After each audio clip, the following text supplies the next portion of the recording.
Hi, I'm Nikki from Find Me Crafting. Does anyone else dread Tooth Fairy Night? I'm referring to the day when the tooth has finally fallen out of the kid's mouth and now they are eagerly awaiting the arrival of the Tooth Fairy. There are two problems with Tooth Fairy Night. One, once that tooth hits the underside of the pillow, out of sight, out of mind. How is the Tooth Fairy supposed to remember that there's a tooth there that needs to be exchanged for money when all the Tooth Fairy wants to do is go to sleep? And two, there's a lot of stealth required, right? Every kid wants to catch the Tooth Fairy in the act. They want to see the Tooth Fairy. How is the Tooth Fairy supposed to get underneath the pillow, underneath that kid's head, and not wake them up, not disturb them, and put the money in, take the tooth out? It's a whole thing. I've got a solution for you. It's a quick, easy sewing project. It's the Tooth Fairy door hanger. This hangs on a doorknob. And do you know why that's genius? Because one, if you happen to walk past the door, you're going to see it hanging there and it's going to remind the Tooth Fairy that there's some business involved. And two, it's on the door. It's not underneath their pillow. There's no stealth required. So much easier for the Tooth Fairy.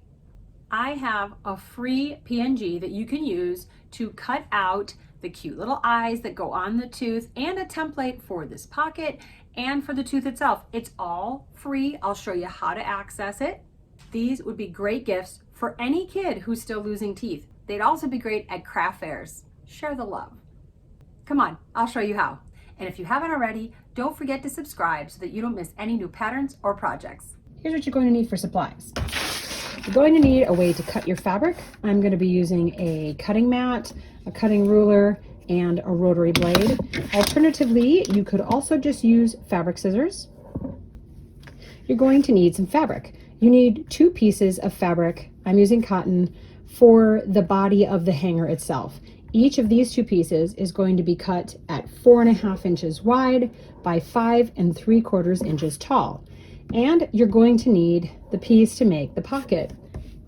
One of the other things you're going to need is this handy dandy printable you can get for free on my website. I'll put the link in the description box down below, but this is the template you're going to use for the pocket. So it's a coordinating piece of cotton fabric that will go with the body of the hanger. You're also going to need some white felt. This is for creating the tooth on the front of the pocket. And this part of the printable, the free printable, has a tooth template. You can cut this out, trace it onto your felt, and you'll have your handy dandy little tooth. Along with your felt tooth, you can also download this free PNG. It's a set of 5 different eyes. I am going to be using heat transfer vinyl, also known as iron-on vinyl, to put the eyes onto my tooth. I'm going to show you how to upload this file into Cricut and use it to cut your eyes if you wanted to use that option. If you don't have a Cricut or don't want to do heat transfer vinyl, you can also do fabric paint, or you could also Sharpie on some eyes. If you're choosing to do iron-on, obviously you also need a Cricut or Silhouette, and you're going to need a weeding tool. You're also going to need a way to iron on your iron-on transfer. I'm going to be using the Cricut Easy Press Mini. You can also use a regular iron. On that note, you are going to need a regular iron and an ironing board. You will need some polyfill. This is the stuffing for your hanger. And you'll need a sewing machine and some coordinating all-purpose thread. You will need a way to adhere your tooth onto the front of your pillow. I'm going to be using this really well-loved looking hot glue gun and glue sticks. You could also choose to use some permanent fabric glue. You will need 11 inches of some of this 5/8 inch wide ribbon. I'm using grosgrain. It really doesn't matter what kind of ribbon you use, whatever you think looks good. Let's start by downloading the templates for the eyes, the pocket, and the tooth. Click the link listed in the description box down below. Add your email, and then check your inbox for an email from me. Inside the email, there will be a button that says confirm and get the download. The PNG will automatically download once you click on it. If you double click the download, it will open as a photo and you can print from this screen to create the templates for the pocket and the tooth. You can also use this download to cut the eyes with heat transfer vinyl, also known as iron-on vinyl. I have cut out my tooth template. I'm just going to trace it onto my white felt and I'm going to cut out the tooth. Now let's add the eyes. We're going to use that PNG you already downloaded. Do this by opening Cricut Design Space and uploading the PNG from wherever you downloaded the file onto your computer. If you have trouble with this step, there's a tutorial listed down below that'll help you out. In Cricut Design Space, put the design on a new mat. Because the eyes and the template upload as one image, you now have to break everything apart. Select a square from the shapes on the left. I changed the color of the square just to make it easier to see all my pieces.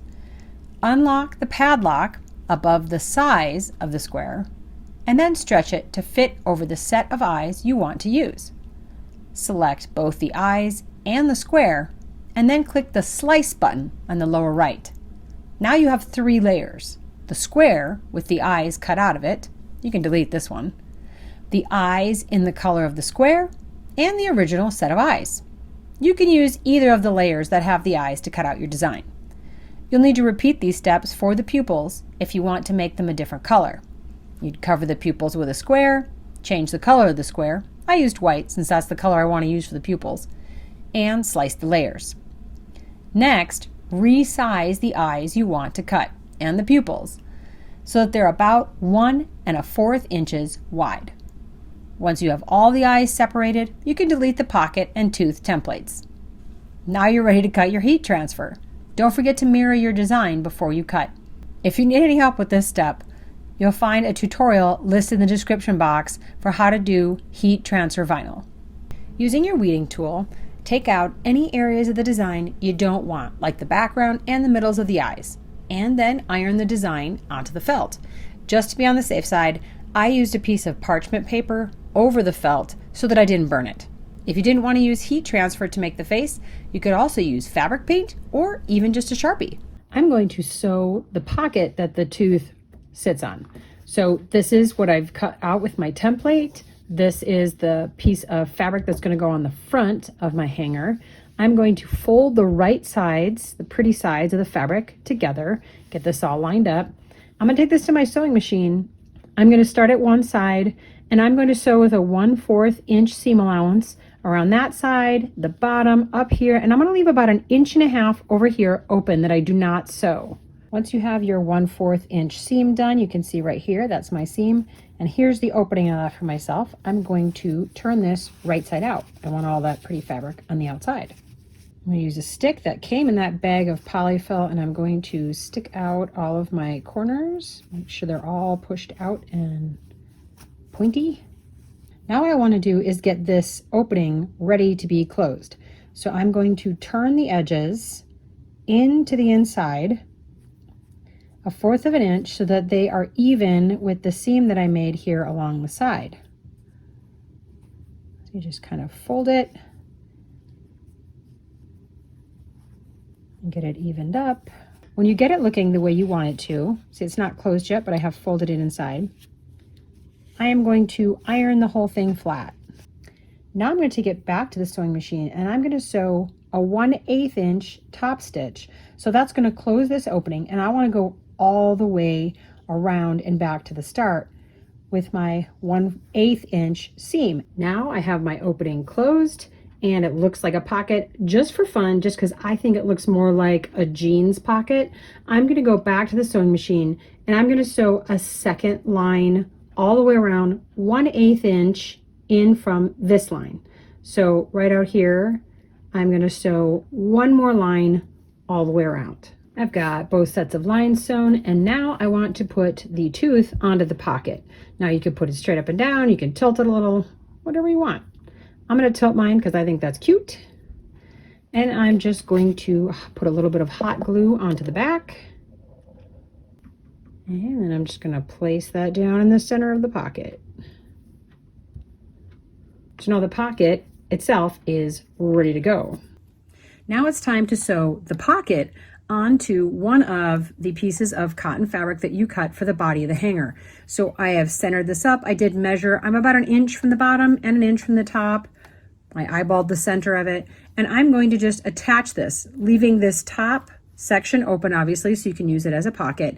And I'm just going to sew on the same lines, my first 1/8 inch seam. I'm going to sew down one side, across the bottom, and up the other to put the pocket on.